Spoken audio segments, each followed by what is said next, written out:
I don't know if you could hear me, but I was saying, here we are on a Monday morning. It's December 8th. Gene, how was your Yep. weekend? My weekend was great. We had some friends over. We celebrated Christmas, and I did Mayor Lombardi's. Mayor Lombardi holds a big Christmas party at the convention center. He raises money for nonprofits in town, so I was there for that. And I was the MC. Big crowd, 800 people Yeah, at the at convention the center. convention center. Yeah, he does it every year, packs them in. So How that's much what I did you did guys Saturday. raise? Oh, I think he raised well over $100,000 Wow, that's great. after expenses. So Yeah. it was And where does and the money goes to nonprofits. People in town need some help. Mhm. All the different nonprofits in town. So he does that every year. Packs them in 800 to 1,000 people at the Yeah, convention center. that's a good So, showing. All right, great. yep. Mario was busy doing a bunch of MC events too. I was healing from oral surgery, but Yeah. I, I haven't talked this much in like 3 days. I was doing 2.5 hours on the morning show, and I'm like, oh my God, How'd that go? Good? feel a little funky right now, but I'll Yeah. survive. Well, you look the same. You don't Oh, look well, thanks. swollen or anything. So, All right. Well, yep. that's good. Instead of making Jason wait around, why don't we see if he wants to do the weather today? He is filling in for Christina because Christina just had her baby. Yep. Went in Congratulations to 5 weeks her. early. Yeah. So Jason's stuck with us on the Sunrise Show for a bit of time. Hey, Jason. Good morning. Hey guys, good morning, Gene and Allison. Yeah, it's a little bit cold. If you haven't noticed, you haven't walked out the door. I don't know if you can tell, but I got the snowman on today. It's a little festive. Figured Mother Nature's going to throw us right into the heart of winter with the temperatures we have across the area this afternoon. Figured might as well just play a little bit and have some fun with it. But temperatures low and mid 20s for most of us, although Providence has warmed a degree since about 9 o'clock this morning when we ended up having our low temperature. We still have that prevailing wind out of the north. That will be with us through the entire day between about 10 and 20 miles an hour. So that makes temperatures feel about 10 degrees colder than what the thermometer is actually reading. So a feel like temperature in Providence of 15 degrees, feeling like 4 in Worcester, 12 in Boston, and 16 degrees right now in Westerly. This is all on the backside of this cold front that swept through around 3 o'clock this morning. And now we're just filtering that cold air down from Canada and into southern New England. So over the next 12 hours, those temperatures are more or less going to sit put where they currently are. We'll see a little bit more cloud cover this afternoon, especially at the coastline. Otherwise, a decent amount of sunshine for interior locations, and those temperatures will start to fade back down into the teens by about 9 o'clock tonight. And that's because those winds will start to diminish and we'll be able to cool efficiently. But the big story will be the wind chill over the next several hours too, as it's more or less going to be holding in the teens with those gusty winds. Tomorrow morning, we're waking up. Some of our colder spots could be in the single digits. Elsewhere, probably going to be between about 10 and 15 degrees. And then we'll start to warm up, relatively speaking, compared to today. We'll make it to about 30 degrees tomorrow afternoon. And we'll also start to see a little bit more of those clouds increasing. That's going to be ahead of our best chance of precipitation, which is going to be Tuesday and Wednesday on the 10-day forecast. Two separate storm systems are going to bring kind of a little bit of rain and snow Tuesday evening, and then on Wednesday afternoon, some light rain showers with a little bit of a bump in the temperature. So that's what we're going to be kind of discussing a little bit more coming up at noontime. All right. Yeah, you can feel it today. It's cold for Yep. sure. Yes. All right, Jason. Thank you. All right, Gene, let's talk about this PC story. I swear we're always doing stories about PC in the neighborhood up there. Yeah. This morning, 3 people facing charges after 7. So these are the 3 facing charges. 7 PC students overdosed. Police called to a home on, I think it's pronounced Liege Street on Friday night, that neighborhood. As we know, 4 students unconscious in the yard, other 3 inside. All of them had to be given Narcan, taken to the hospital. At last check, can you imagine their parents? They are conscious and alert right now. Apparently, the suspects gave the kids drugs, the students drugs. Police got a warrant to search the home on Hawkins Street, which led to the arrests. Inside, they found 3 handguns, 2 rifles, 20 grams of fentanyl, and $1,700. These students are lucky. Alison, we're all lucky. This could have been a national story. 7 students could have been killed. Right. Overdose found on the streets outside PC. Needed Narcan. Thank God. We ought to give a medal to the Providence police and the first responders who had the Narcan and went over and brought these kids back. Can you imagine what a big story this would have been? Now, I bet it was more than like 1 shot of Narcan for each of them too. Like, this is so dangerous. So it would have been a national story, Allison. It would have been a national embarrassment. We dodged a bullet on that, and those kids are lucky to be alive. They are lucky to be alive. And I think they ought to be sent home for a semester and get your life together. You can't. I mean, This was the boy. Thank God that the cops and whoever responded, the first responders, police, fire, the whole thing, they brought these kids back. They did. Yeah, That's what Narcan does. how close this was. Thank goodness that everybody carries Narcan now, but oh my gosh. So they are very, very lucky. I feel for their parents, their families who are going to have to deal with this over the holiday season. But let's show the pictures of the suspects again. Angel Williams, Patrick Patterson, Kim Cherie Simino. So all three have been arrested. They were also saying one of those guns that they got was suspected of being a ghost gun. So this is a real problem. They said fentanyl is a real problem. It is not going away. They said they found guns and cash in the house. Yeah. They made those 3 arrests. I guess we'll see them in court at some point. Yeah. But unbelievable. That really is some story. They're very, very lucky, especially that they all survived. Yep. All right. So you had a big story, 10 News conference. You had Helena Foulkes on. She, of course, is going up against Governor Dan McKee. Yeah. And you really challenged her, especially when it came to opioids and CVS. Let's talk about CVS first, because you held the line that she was saying one thing and now she's saying another, right? Well, listen, Helena Foulkes has got to answer this question better this time around than she did last time around. It's with regard to her stewardship of CVS during the opioid crisis. It's undeniable. They have entered into settlements. They're going to pay billions and billions of dollars. She was gone before the settlements were entered, but she was there, president of CVS Retail, when the pills were going out the door. And in the past, she has said, when I found out about it, I took action. We all remember that because she's been at, when I found out about it, I took action. Well, this time on 10 News Conference over the weekend, when the topic came up, and by the way, the governor's going after her on this. We actually played him going after her stewardship of CVS. She said, well, I inherited it. Now, that's a subtle shift. I inherited the opioid crisis when I took over at CVS. And so I said, inherited it from whom? You were a top executive. If they weren't number one, you were number two. You know what the company was up to. So if you want to play that, this is how that went with CVS and Helena Foulkes on 10 News Conference. She wants to be the governor. President of CVS in 2014, the opioid crisis was raging already. Sometimes you inherit a crisis, by the way, just like the governor likes to talk about the bridge. I inherited a crisis, which is the opioid epidemic. You've never said that to me before. And is this a new tack that you're saying you inherited the opioid crisis? This is what I've been saying very consistently. So the peak of the opioid dispensing was 2013. I come in 2014, and it is a real problem.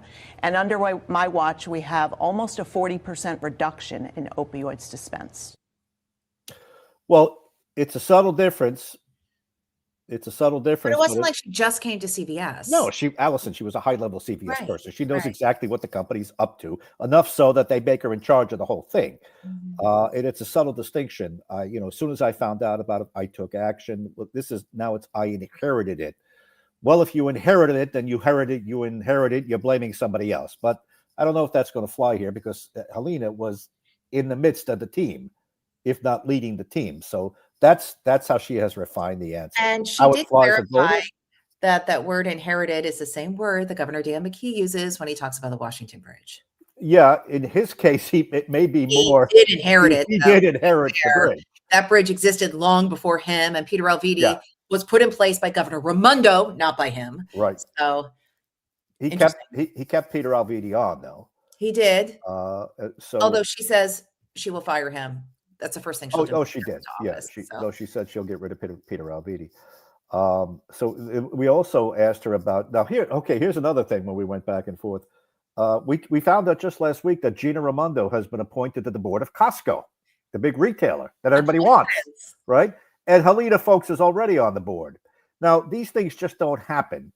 A coincidence. So I said, did you engineer Gina Raimondo's appointment to the board of Costco? Is there more to this story? She said, oh, absolutely not. Gina's very qualified, and she denied engineering it. And then we just said, well, between you and her eventually on the board, why can't we have a Costco in Rhode Island? Here was the answer. In Rhode Island, by the way. If you're on the board, why can't we get one? I would very much like a Costco in Rhode Island. Why can't we get one? The company's working on it. I think we'll have one at some point.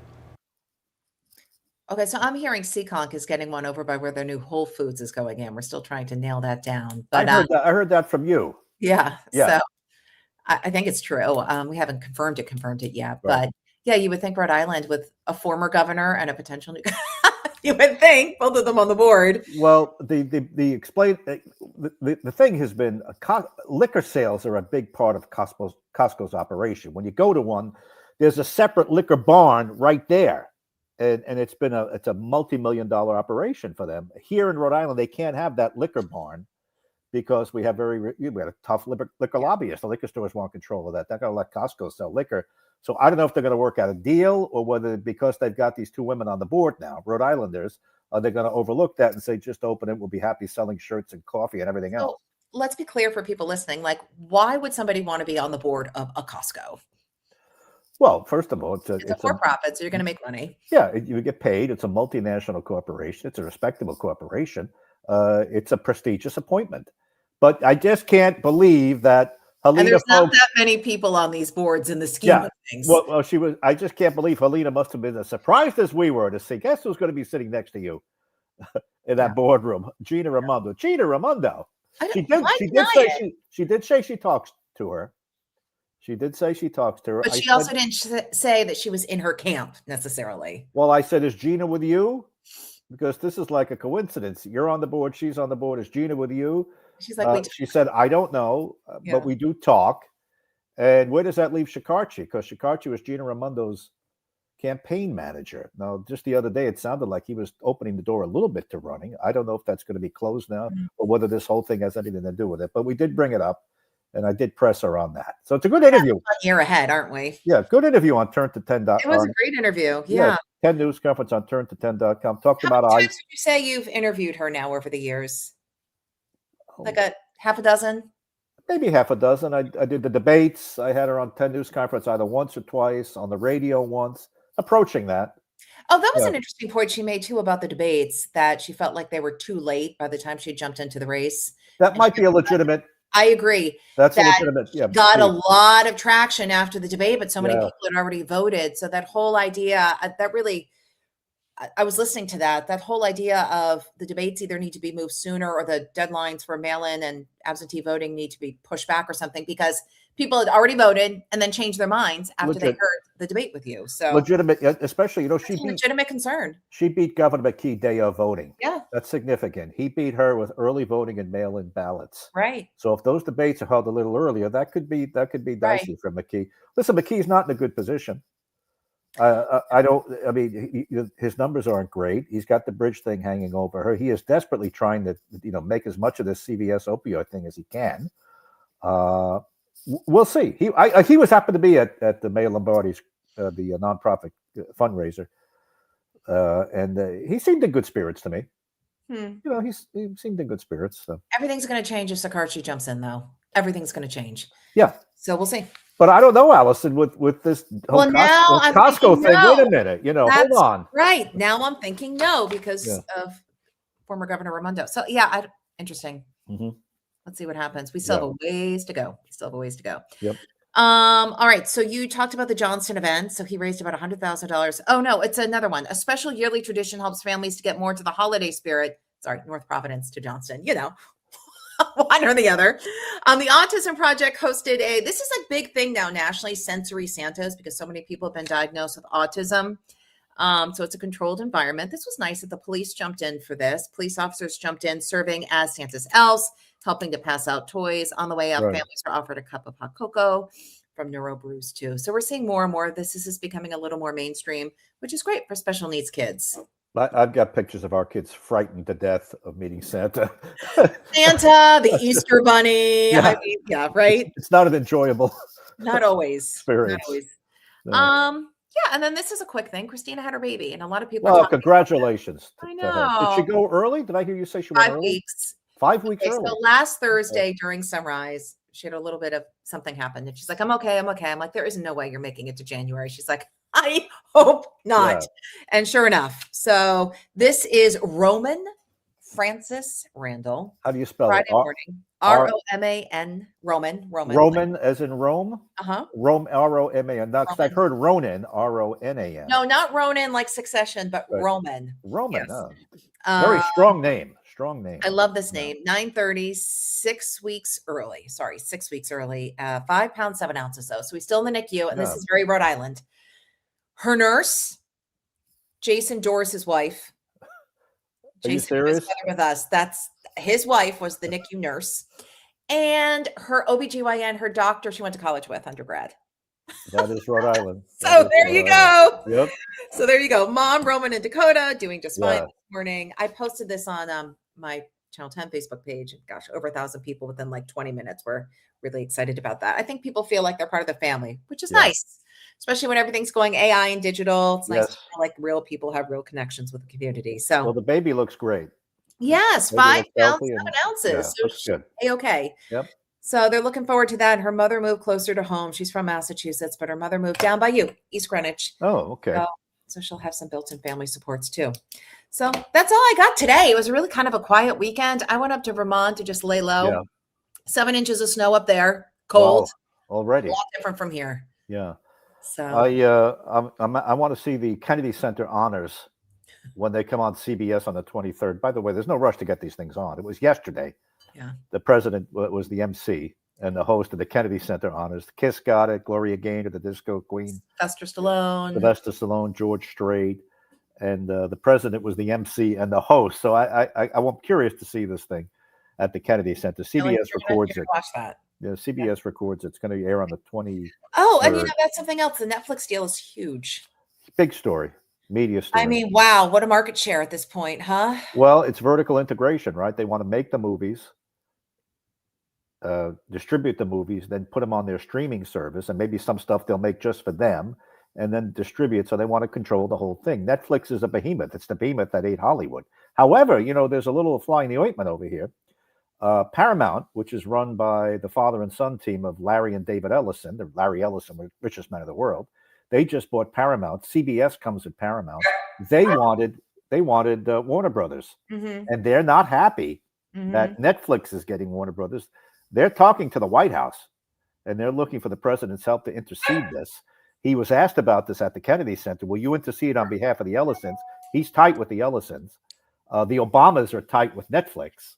Do you see how politics is involved here? Everywhere, right? Is Trump going to get involved and either derail or take a closer look at this deal to give Warner Brothers / Discovery to Netflix, the monster that ate Hollywood? They're flush with cash. They got it. I don't know who your dog is rooting for back there. Yeah, so, I know. And I have all the shades closed. So I don't know what's going on with Betty and Basil. Basil has a vet appointment later today, too. This is all I do is take dogs to vet's appointments right now. Anyway, sorry about that. So we'll pay attention to that for sure. Yep. Yeah, I know. Remember the old days of going to Blockbuster? You get in your car, you go, you pick out your movie, you come back. This one's out, return this one. I got so many late fees from returning everything late, too. That was not my strength. Before Blockbuster, they were just mom and pop video stores. Like people just open a store in a strip mall and sell you, you'd rent the VCR. Right. Oh, you know what? Okay, this is interesting. You mentioned this. 45 years ago, John Lennon was shot. Today? 45 years ago. December 8th. Yeah, and I remember, I think Diane gave me a brand new VCR. And I think we were hooking it, maybe it was a Christmas gift. And we were hooking it up in my room, put the TV on, and it was either a football or a baseball game was on, and they broke into programming, Howard Cosell. I just have you seen the Dakota in New York? I may have walked past it, but I've never been inside of it. Oh, you walked past it? Oh, yeah, sure. Just a year ago, I happened to be up in that neighborhood visiting some people, and they said the Dakota's right around the corner. So I said, let's go see it. And that famous archway. Yeah. That's on a side street. Yeah. And then the rest of it fronts Central Park West. It hasn't changed. Yeah. It looks exactly like all the famous, the news footage from when he was shot. So that's 45 years ago. 45 years ago. Wow. Yeah. That's amazing. Yeah. Well, that's all we got this morning. Okay. 5 minutes of news, content, and analysis. What do you say?